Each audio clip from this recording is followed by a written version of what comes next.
Nancy. Just wanted to check in today for a little quick tidbit, as I am accustomed to doing. And I wanted to talk a little bit today about something that is super common when I work with couples.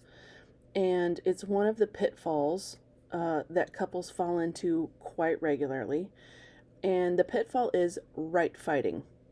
And so when we are in conflict with each other and we're trying to get the other person to believe that we are right, we're trying to prove our case, we're trying to say this is why the way I'm thinking is the correct way, that right fighting actually is not a particularly useful or helpful way to have conflict. For a couple of reasons. The first one is we are looking for a winner, and if we're looking for a winner, then we're also looking for a loser. Now, when we are in communication with someone, how much do we want to be the loser? And then it begs the question also, do we want our partner to be the loser? If you're in relationship with this person, you say that you love this person and you want to have a good relationship with this person, doing conflict in a way that says one of us needs to be right and one of us needs to be wrong, automatically is setting us up for relationship damage just by how we're doing conflict. And so I want to kind of challenge this notion of when we are in a fight, there is one person who's right and one person who's wrong. And so what happens if we expand the horizon of this just a little bit? And in any fight, we consider that both of us are right and both of us are wrong. Okay, that's a little bit of a different view on the thing, and not the way our primitive brain thinks about things. Our primitive brain, lizard brain, or reptilian brain, or hind brain, all are talking about the same thing. That part of our brain does everything black or white. In fact, you can hear people when they're talking directly out of their lizard brain, they use absolute words. You never pick up your socks. You're always late. We are talking directly out of the pain and fear of our lizard brain when we are talking in those kinds of terminologies. So what happens if we consider this concept of we're both right and we're both wrong? Well, how can that be? Well, we're both right when we're in conflict because we are both trying to say what our perception is or what our belief is. And my belief about something is my belief, and it's right. I'm telling you, this is how I believe about it. Now, I might be saying that the sky is orange, and actually, everyone objectively can see the sky is blue. Okay. Now my partner comes on board, and my partner says the sky is purple. Okay, well, my partner is seeing the sky is purple. Okay, they're seeing that. Can they be just as right as me calling the sky orange? Now, people might want to get prideful with this and say, but I'm telling them the sky is blue. Do you really have the be-all, end-all say of all things?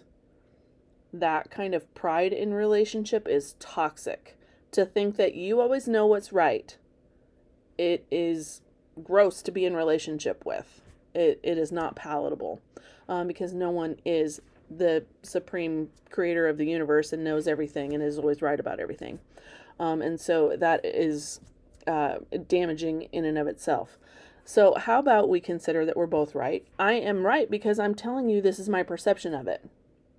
I'm also wrong if I think my perception is the only one that's possible to have. And so if I consider my partner has the right, the ability, etc., to have their own opinion about whatever we're talking about, and that their opinion is right because they are telling me a truth about what they're experiencing, and also wrong because theirs isn't the only one, and my opinion is right because I'm telling them the way I'm experiencing it, and also wrong because it's not the only one. We can start to open up space to be able to see another dimension in any given conflict. I did a class in my bachelor's degree back in the 90s. I took a cartography class. who knew that my cartography class was going to give me a great story for my work later in life, but nevertheless, it's a great story. So the story is we have a stereoscope and two pictures underneath it. And a stereoscope is a device that you look through down at the table with the two pictures underneath it. And the stereoscope allows your left eye to only look at the left picture and your right eye to only look at the right picture. And your brain puts the two pictures together. And this is how we create 3D photography. And so it's the same reason why human beings have two eyes.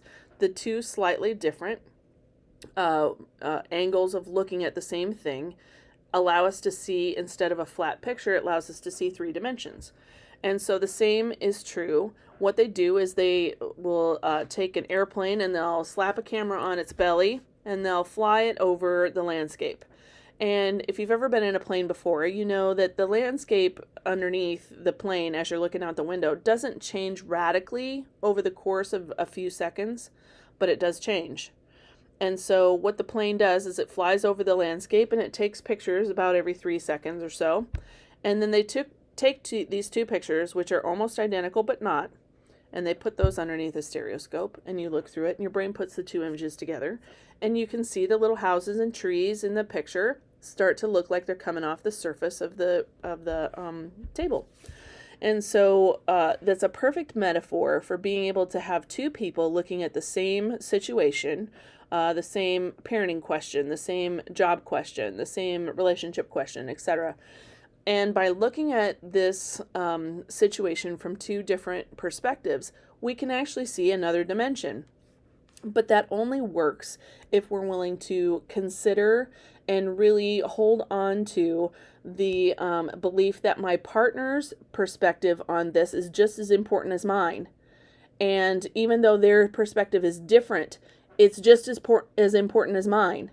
And if they see it as my perspective is just as important as theirs, we both get honored in that particular thing. We get to see 3 dimensions of the situation that we're trying to look at, and we come together in a way that is complementary to each other instead of antagonistic. And that is what we are looking for. And so we want to be able to honor our partner by saying, you're right and you're wrong. And so I want to find out and be curious and like an investigator. I want to know what you believe is right and why you believe it's right.